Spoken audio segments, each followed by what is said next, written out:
प्रबोधनकारांचे विचार म्हणतायत. असं नाहीये.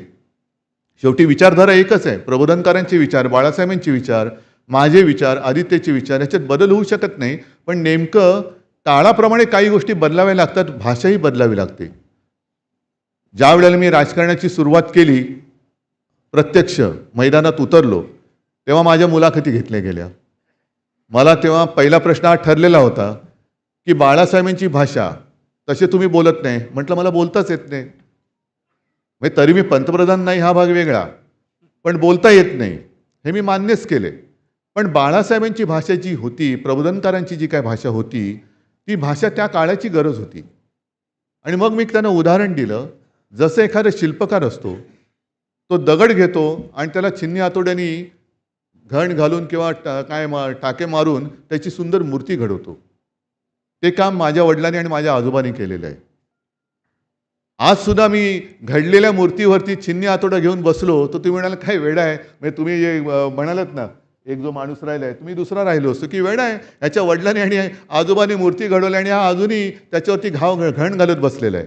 नाही, मूर्ती घडलेली आहे, तिची आता फुलं वाहून पूजा करायची आहे. ती काळाची गरज आहे. पण जर का ती मूर्ती मोडायला कोण आलं, तर मूर्तीच्या ऐवजी त्याच्यावरती घण घालणं हे माझं काम आहे आणि ते मी घालत बसणार. मूर्तीभंजक म्हणजे मूर्तीपूजक आणि असं नाही आहे, पण चांगलं घडलंय, समाज घडलाय. मूर्ती म्हणजे काय, चांगला समाज. आणि तो समाज जर बिघडवण्याचा कोण प्रयत्न करत असेल, तर ज्या चिन्नीने आणि हातोड्याने माझ्या आजोबांनी घण घातले, ते घण मी त्यांच्याही डोक्यात कोणी असलं तरी घालायला कमी करणार नाही. आणि मला वाटतं मी कमी करत नाही, अजिबात करणार नाही. कशासाठी करू? कारण तेच तर आमचं काम आहे. अगदी धर्म म्हणजे काय, आजोबांनी त्या काळात लिहिलेलं आहे, त्याला आता 100 वर्ष झाली, की माणसाने धर्माला जन्म दिलेला आहे, धर्माने माणसाला नाही दिलेला. त्याच्यामुळे धर्माने माणसाच्या आयुष्यात लुडबुड करण्याचा अधिकार धर्माला नाही. माणूस आहे, त्याला कालानुरूप धर्मात जर काही सुधारणा करायची गरज असेल, तर तो करण्याचा अधिकार माणसाचा आहे. धर्माने माणूस घडवता किंवा बिघडवता कामा नाही. आज सत्तेच चाललेलं आहे. माणूस घडवला जातोय का बिघडवला जातोय, हाच विचार कोणी करत नाहीये. म्हणजे जे विचार आम्ही म्हणतो ते विचार हेच आहे. हे आमचं हिंदुत्व काय आहे? अनेक मी भाषणातनं, बाळासाहेबांच्या भाषणातनं मी वाक्य काढून दाखवीन, की त्याच्यात म्हटलेलं की माणुसकी हाच खरा धर्म आहे. जो गाडगेबाबांचा होता, की जो भुकेला असेल त्याला अन्न, तहानला असेल त्याला पाणी, ज्याच्याकडे वस्त्र नाही त्याला वस्त्र देणं, हा खरा धर्म आहे. पण तुम्ही सगळं बाजूला टाकायचं आणि काहीतरी उगाच कोणाच्या तरी नादी लागायचं. म्हणजे मी विधान परिषदेत म्हटलं होतं, की आत्ताचं कसं चाललेलं आहे आजचा देश, आणि ते दुर्दैवाने घडलं आणि घडल्यानंतर त्या शक्तीने हाणला टोला. ते माझं वाक्य असं होतं, की आज देशामध्ये युवा शक्तीपेक्षा बुवा शक्ती जास्त माजलेली आहे किंवा फसफसलेली आहे. युवा शक्ती माजलेली नाही आहे, पण बुवा शक्तीचं स्तोम जास्त माजलेलं आहे. आणि तेच तो म्हणजे बुवा शक्ती देशाचं काही करू शकत नाही, पण युवा शक्ती हे देशाचं भविष्य आहे. युवा शक्तीकडे दुर्लक्ष केलं तर काय होतं हे आपण बघतो. आणि मला अभिमान आहे त्या युवांचा, सगळ्या युवकांचा अभिमान आहे, की आम्हाला असं वाटत होतं की अरे झालं, संपलं, आता लोकशाहीने मान टाकली. पण युवांनी दाखवून दिलं, लोकशाहीने मान नाही टाकली, लोकशाहीने काट टाकलेली आहे, की पुन्हा ताजीतवानी झालेली आहे. आणि हेच तर या देशाचं महत्त्व आहे. हे सगळे गुरु किंवा समाजसुधारक का लागतात, की संस्कार जे आहेत ते पिढ्यानपिढ्या आतमधून पुढे जात असतात. आतमधून म्हणजे मला आता आणखीन हाही एक प्रश्न विचारला, मला वाटतं परवा संजय राऊत यांनी विचारला होता मुलाखतीत, की सगळेजण त्या कॉक्रोच जनता पार्टीच्या निमित्ताने एकत्र झाले, संपूर्ण देशामध्ये सगळे उभे राहिले. याचा अर्थ राजकीय पक्षांवरचा किंवा नेत्यांवरचा विश्वास उडाला का? मी म्हटलं हो, उडाला. पण का उडाला? या देशात नेमका विश्वास ठेवायचा तरी कोणावर? कारण मध्ये एक मी तो जोक ऐकला होता, की शिवसेना काय म्हणते, मशालीला मत द्या, मत आम्हाला मिळेल. मशालीवर शिक्का मारा, बटन दाबा, मत आम्हाला मिळेल. काँग्रेस काय म्हणतं, हातासमोरचं बटन दाबा, मत आम्हाला मिळेल. पवारसाहेब काय म्हणतात, तुतारीवरचं बटन दाबा, मत आम्हाला मिळते. आणि भाजपवाले म्हणतात बटन कोणाचंही दाबा, मत आम्हालाच मिळतं. अशा परिस्थितीत विश्वास ठेवायचा कोणावर आणि न्याय मागणार कोणाकडे? कारण ज्यांच्याकडे न्याय मागायला जावं ते 4-4 वर्ष आम्ही लटकतोय, तर उद्या परत तारीख आहे. आता उद्या 30, आज काय किती 29, उद्या 30. मी देवाकडे प्रार्थना करतो की 29 जुलै तारीख न मिळू, म्हणजे पुन्हा 1 वर्ष पुढे गेलं. म्हणजे इकडे लोकशाहीचा मुडदा पाडला जातोय, संविधान पायदळी तुडवलं जातंय, तरी कोणाला काही पडलेलं नाही. बेफिकीरपणाने राज्य करतायत. देशातल्या युवकांना झुरळ म्हणून समजलं जातंय. विश्वास ठेवायचा तरी कोणावर आणि कशासाठी ठेवायचा? आणि मग जर का कोणी संतापून रस्त्यावरती आला न्याय हक्कासाठी, जर त्यांनी दगड हातात घेतला तर तुम्ही त्याला अतिरेकी म्हणणार. आपल्याच देशामध्ये रितसर मार्गाने जर न्याय मिळत नसेल, आणि जे बाळासाहेबांचं वाक्य आहे की जर न्याय मागून मिळत नसेल तर बेधडक कानाखाली वाजून न्याय मिळवा, तेच युवकांनी केलं. का वेळ का आणलीत त्यांच्यावरती? झुरळ म्हणून तुम्ही ज्या देशामध्ये झुरळ म्हणून त्यांची एखाद्या युवकांची संभावना होते, ते पेटून नाही उठणार. आणि मग मला हे सगळं आपण जे वाचत असतो कुठेतरी मनामध्ये राहत असतं. पु ल देशपांड्यांचं एक वाक्य आहे की कोणीतरी असं म्हणाले की तुमच्या युवकांच्या तोंडी गाणी काय ती सांगा, त्याच्यावर मी देशाचं भविष्य काय ते सांगतो. आज जर बघितलं तर देशाचे युवक काय म्हणतायत? आझादी हम लेके रहेंगे, आझादी. आझादी काय? आपण स्वतंत्रच आहोत. मग तुम्ही म्हणाल आझादी कसली? पण पुढचं जे भूकमारी से आझादी, बेकारीपासून आझादी, अमुकपासून आझादी. कारण जे स्वातंत्र्य मिळाले ते स्वातंत्र्य, हे स्वातंत्र्य अपेक्षित नव्हतं कोणाला. देश स्वतंत्र झाला, पण आमच्या स्वप्नातलं स्वातंत्र्य अजून मिळालं नाही. आमची स्वप्न शेवटी आम्हालाच हातामध्ये दिवा आणि काठी घेऊन पुढे जायचं असेल तर सत्ताधारी म्हणून तुमची काय गरज आहे? उतरा खाली, आम्ही बसतो तिकडे. आम्हाला अपेक्षित असलेले स्वातंत्र्य नाहीये. आणि ज्यांना झुरळ म्हणून यांची संभावना केली गेली, मी हे गेल्या काही दिवसात बोललोय, कदाचित ते रिपीट होईल. पण हेच वय आहे ज्याला आज आपण जेनझी म्हणतो.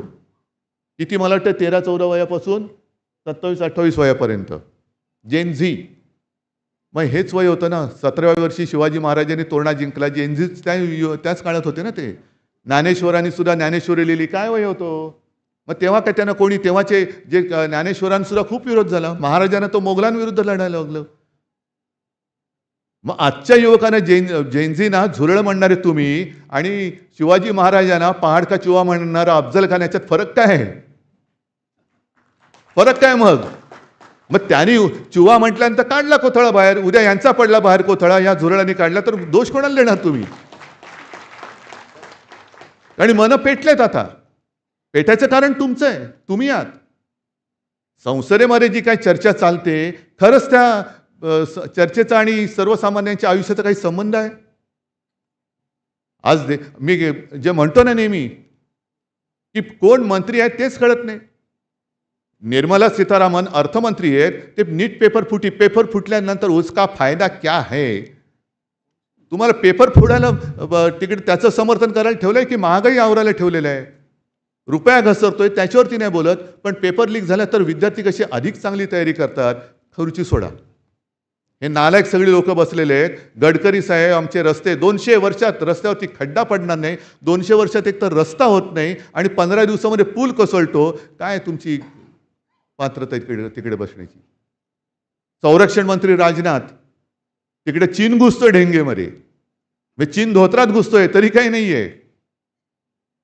पण आमच्या सरकारमध्ये राजीनामे घेतले जात नाहीत. म्हणजे तुम्हाला देशाचं संरक्षण मंत्री म्हणून ठेवले, तुम्ही धर्माचं संरक्षण वेगळं, धर्मेंद्रचं किंवा अधर्मेंद्रचं कशाला करायला लागलात? त्याचं संरक्षण का करताय? आणि मग चर्चा जर का करायची असेल तर एक बिल आणलं होतं महिला रिझर्वेशनच्या आडून. म्हणजे इकडे महिलांवरती लाठीमार करतायत, बेछूट. मी आत्ता येताना बातमी बघितली, ती एक मुलगी जिने पोलीस व्हॅन अडवली, तिला आता ही गोचिडी ज्या बसल्यात ना सत्तेला चिकटून अंधभक्त, ते ट्रोल करतायत. अरे लायकी आहे का तुमची? लायकी आहे तुमची या देशात राहण्याची? ती एक युवती, तिने पोलिसांची गाडी अडवली आणि सगळ्यांना बाहेर सोडवलं. हे अंधभक्त सगळे घरातल्या घरामध्ये कोणाच्या आरत्या करतायत आणि काय करतायत? गोमूत्र चालतं यांना. गोमूत्र पवित्र आहे, पण माणसाच्या हातचं पवित्र अस्पृश्य म्हणून ते यांना पिणं पाप वाटतं. यांचा धर्म, हा यांचा धर्म. काढा ना त्या पाण्यामध्ये आणि गोमूत्रामध्ये लॅब टेस्ट करा. तुम्ही होतात ना लॅबमध्ये किती वर्ष?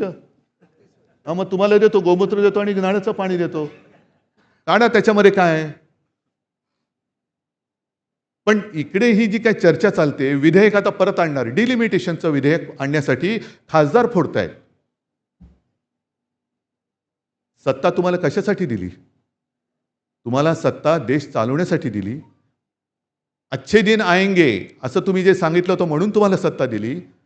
तर ते काम बाजूला ठेवून तुम्ही तुमचे सगळे मंत्री त्यांना सगळा लवाजमा देऊन तुम्ही आमचे पक्ष फोडण्यामध्ये वेळ घालवते का? कारण आम्हाला घटना बदलायची आहे, 2/3 बहुमत पाहिजे, नवीन विधेयक आणायचे. आणा, विधेयकं चांगली आणा. जो तरुण रस्त्यावर उतरलाय त्याचं समाधान होईल असं विधेयक आणा. बरं, हे डिलिमिटेशनचं विधेयक आणल्यानंतर काय होणार? आज जे 550 खासदार आहेत ते 800-850 होणार. बरोबर? खासदार वाढतील, पुढे काय होईल? बोलायला देणार तुम्ही तेवढ्या ना? आजच तुम्ही सगळ्यांनी बघितलं, मी स्वतः बघत होतो, राहुल गांधी बोलताना काही त्याने एक मूर्ख शब्द वापरला, इडियट. तो असंसदीय आहे, काढून टाका. त्याला बोलूच देत नाहीत. इतर कोणी आम्हाला सुद्धा शेवटी सदस्य संख्या किती आमची होती, तुम्ही फोडलीत. त्या सदस्य संख्येनुसार तुम्ही बोलण्याचा वेळ ठरवता. ठेवा ना, ज्याला जे बोलायचे अगदी वाह्यात बोलू नका, अजिबात नाही. पण बोलायचं तेवढं नेमकेपणाने बोलायला त्याला वेळ तर द्या. ती वेळ नाही देणार. मग 550 लोकांना तुम्ही बोलायला वेळ देऊ शकत नाही, तिकडे 850 लोक आली तर वेळ कशी देणार तुम्ही? आणि माझं स्पष्ट मत आहे, खासदार वाढवण्यापेक्षा ह्या युवकांच्या रोजगाराच्या संध्या वाढवून दाखवा. युवकांची रोजगाराची संधी वाढवा, तर तुम्ही खासदार किती वाढले डिलिमिटेशन करण्याची गरज नाही. लोक हेच युवक तुम्हाला डोक्यावर घेऊन नसतील, पण त्यांच्याबद्दल काही बोलायचं नाही. ह्याचं कारण असं की आत्ताचं हे सरकार आहे, तुम्ही बोललात ना, मला वाटतं ज्ञानेशजी, वापरा आणि फेका. त्यांना वाटलं उद्धव ठाकरेला पण असंच नाही, पण उद्धव ठाकरे तुम्हाला गाडल्याशिवाय स्वस्त नाही बसणार. पण हे किती ह्यांची म्हणजे काय, त्याला शब्दच आता कोणता वापरावा कळत नाही. राजकीय पक्षांसुद्धा घेतात, वापरतात आणि फेकून देतात. स्वतःचं काम झालं की फेकून देतात. आणि रामाला सुद्धा तुम्ही वापरून फेकून दिलंय. ज्या रामाच्या नावावरती तुम्ही सत्ता मिळवली, त्या रामाचं मंदिर लुटता तुम्हाला लाज नाही वाटत? आणि तरी तुम्ही हिंदू, आणि आम्ही मुद्दे काढले तर बघा याने हिंदुत्व सोडलं. मग तुम्ही काय सोडलं? आधी नेसलं काय होतं? आधीच तुम्ही लाज लज्जा शरम सोडली होती, त्याच्यात आणखीन फरक काय पडतोय? पण हा जो सगळा प्रकार चाललेला आहे, तिकडे मग हे आमचं घराणं, आमची घराणेशाही, हो माझी घराणेशाही तर घराणेशाही, पण घराण्याची परंपरा आहे आणि जिचा मला अभिमान आहे. आणि आमच्या घराण्याचा इतिहास किमान 100 वर्षाचा हा ऑन रेकॉर्ड आहे. त्यांच्या घराण्याचं काय? कुठून आलात? नक्की कोणत्या स्टेशनवर चहा विकत होतात? ह्याचं काही नाहीये, आगापिछा काही नाहीये आणि जबाबदारी काही नाहीये. मेरा क्या, मैं झोला लटका के निकल जाऊंगा, देश का क्या होगा? तुमचं ठीक आहे. पण ह्या सगळ्या वातावरणामध्ये म्हणून मी म्हटलं की कौतुक ऐकणं आणि ठाकरे कुटुंब, कौतुक आणि ठाकरे कुटुंब ह्या कदाचित 2 विरुद्ध दिशेच्या 2 गोष्टी आहेत. कारण आम्ही हे जे नाही पटत, अन्यायाला आणि ढोंगावरती लाथ मार, हे जे काय आमचं कर्तव्य आहे, ते कर्तव्य बजावत आम्ही पुढे चाललेलो आहोत. आम्ही गुरु नाही आहोत. पण जे सत्य असेल, जे योग्य असेल, त्याच्यासोबत खांद्याला खांदा लावून चालणारं हे आमचं कुटुंब, ही आणि आमची ही शिवसेना आहे. आणि म्हणून हर्षल, तुम्हाला मी खास धन्यवाद देतो, कारण हे सगळं संकलन करणं हे खूप मोठं काम तुम्ही केलेलं आहे. वाईरकरजी, तुम्हाला सुद्धा धन्यवाद देतो, कारण तुम्ही त्यावेळेला बाळासाहेबांचं काय झालं, एक सरत्या काळामध्ये बाळासाहेबांची एक खंत होती की अरे माझं व्यंगचित्रकार म्हणून ओळख, आणि त्यातून ते फटकारे पुस्तक जन्माला आलं. पुस्तकाचं नाव काय ठेवायचं? तर बाळासाहेबांनी सांगितलं फटकारे. पण ते फटकारे म्हणजे कसं? नुसतं रक्तबंबाळ करणारे नाही. म्हणजे ह्याच्यात सुद्धा परत मी माझ्या आजोबांचं सांगतो की आता हे सत्ताधारी आणि विरोधी पक्ष, आपल्या देशात काय झालेलं आहे, सत्ताधारी आहे तो जनतेचा विरोधी पक्ष असतो, आणि विरोधी पक्ष आहे तो जनतेसाठी सत्ताधारी पक्ष असतो, कारण तो त्याची बाजू घेऊन लढत असतो.